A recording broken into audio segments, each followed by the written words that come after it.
Like you hear revolution, what does that bring to you? Well, revolution, you think, beheadings and the guillotine and French Revolution, American Revolution, and maybe it's evolution, the American evolution that we need. Every little kid is taught that they shouldn't talk to strangers. I mean, do you talk to strangers? How do you know if a stranger is worth speaking to? Hey kid, don't talk to strangers. Where's my daughter at? I'm gonna go get my daughter in here in a minute and tell her she's 3 weeks old, but she needs to know this.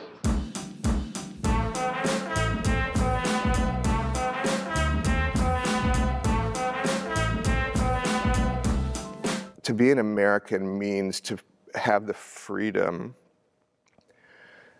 to question and challenge and live your life in a way that works for you within the common good of the society that you live.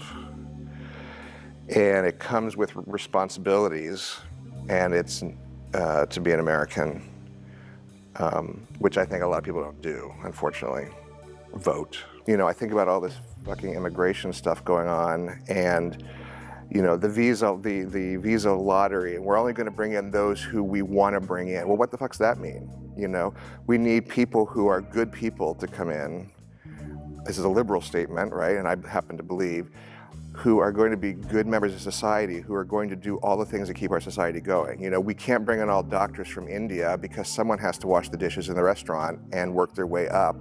And someone who's happy to do that, if you say, no, we're not bringing in unskilled labor, well, then that's stupid. So a liberal viewpoint would be, no, we need all of this beautiful wide range of people. There's reasons. Everyone thinks we live in a completely capitalistic society. We're a lot more socialist than any of these Republicans would ever care to admit, starting with, I've never had kids, won't ever have kids, and I pay school taxes every year. We must protect our borders from the ravages of other countries, making our products, stealing our companies, and destroying our jobs. Okay, so we have that construct set up, right? So we've got, all these things. We have a police department that gets paid for, and we've got school buildings, and within that, you have your right to go and make money or not make money and figure out how to live. I think I'm just gonna interrupt you real quick and remind you that the question is actually, do you believe it should be harder to obtain these semi-automatic weapons and modifications to make them fully automatic, such as bump stocks? Car accidents and people dying in car accidents, no one is sad that their child survived because they had to wear a seatbelt. Everyone is thrilled that they had to wear a seatbelt, whether you thought you needed to wear it or not. So there's like this, to me, some of it's so black and white. Gun laws, for fuck's sake. It's his right to own a gun. And you thought it was fine for a 19-year-old to have an AR-15? It's his right to have it. Do you feel any differently about that now? No. There's a fascist authoritarian streak to conservatism that wants daddy to lay down the law, that doesn't want to hear about your opinion. Crawl towards me! Crawl towards me! Don't. But for military, for police specifically, there are people who take advantage of that and trample on some of those other freedoms that we hold so important. So again, where's that line,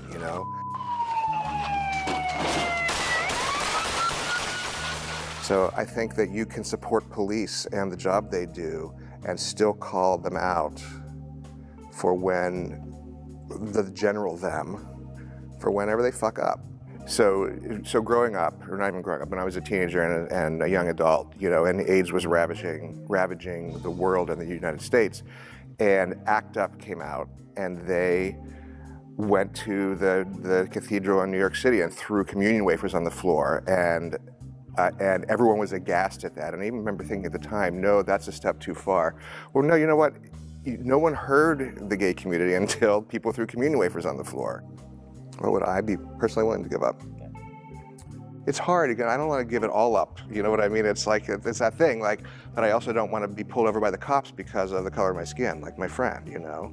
The day after the election last year, I was here in Hudson marching down the street during the Women's March. But then it's real easy to go back because I don't have to worry about being a woman after that day. Or, you know, so that's what I'm saying about if I actually could feel a little more uncomfortable day to day, I would give that up, because if everyone felt a little more uncomfortable, we'd be a lot better off. Okay, I have faith that there's enough good people, and I count myself in that. And you know what? And I count my Republican friends and family in that, many if not all of them.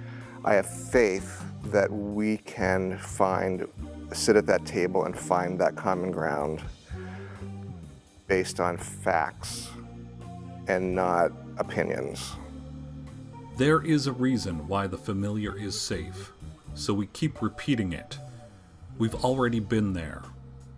Anything new is buried beneath repetition, but we return to it again and again.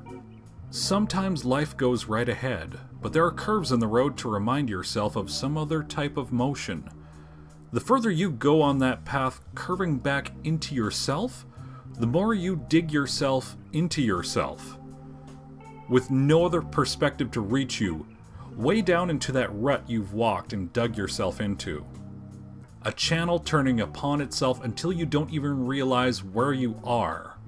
Yes, you have done the same mistake over and over again. Yes, you are doing this without realizing that you are doing this.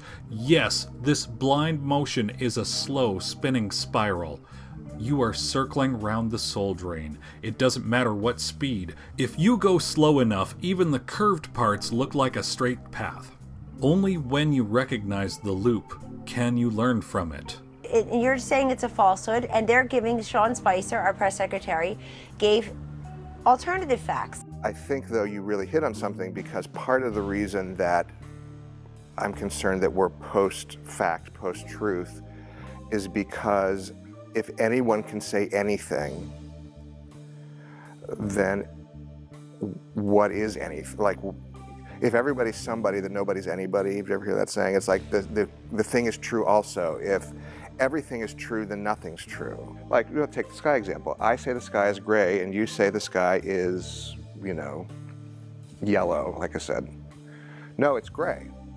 And you're like, no, it's yellow. All right. We both agree it's a sky. But we both agree it's a sky. And I feel like So we say, you know what, who cares really what color it is? exactly. It's there. It's a good thing we have a sky, right? Right, so you strip away the shit, and you're like, oh, yeah, we do agree there's a sky. Try looking at it from the top down. Try to imagine yourself the top of your head. Now pull back further and further. Now place your decisions on the map of where you have been. How many places have you been to? In your mind, in your body, in your home, on the streets, in libraries, in movie theaters, in parks, in your city, in your country, in yourself. Do you stay or travel? Can you draw a line from one place to the next? What shape have you made?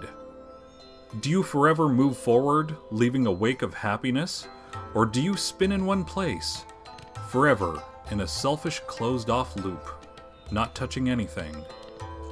They want to sell you shit. So first of all, it's advertising. It's nice to see that there are, you know, these ads now for sort of normal people, normal-sized people, but the reality is they want to sell you stuff, and the mannequins are all beautiful in the stores. They're all shapely and have, you know, muscles if you're a male mannequin. You know, it's all about beauty and the way that you look, because they can sell you shit. Well, maybe I'll look beautiful if I wear that. You could be gorgeous and dumb as a box of hair, but somehow that's okay. But, you know, so you need to lose a few pounds, and, you know, but you solved the cure for cancer. And obviously that would be another example that people would appreciate. But you get my point, which is there's just, you get a pass, maybe a lot of passes.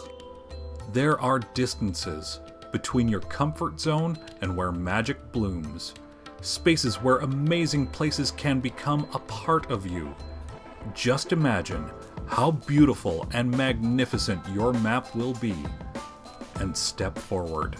It speaks to you intellectually. Wow, that's a complicated set of chords that that person just wrote. It speaks to you emotionally because it causes goosebumps or welling up in your eyes, or emotional feelings that go from tense to, sanguine to relaxed to happy. And you don't have to understand anything about music to appreciate it. You don't have to understand what a note is, how to read music. You could live in the United States, you could live in Lithuania, you could live anywhere, and you understand, a Mahler symphony. Art is so important because actually it allows us to have conversations about important things in a way that's not threatening. It's thought-provoking, it may be anger-producing. It let me find a way for my heart to feel and sort of speak and appreciate, and also being able to not just listen to it, but be an active participant, playing an instrument, singing, performing. It let me be in touch with all of this, that had I not had that, there wouldn't have been a way to express or feel, or maybe feel. Even when you think that you know something to be true, be willing to listen to others' opinions and thoughts and maybe additional facts. And just, just love each other.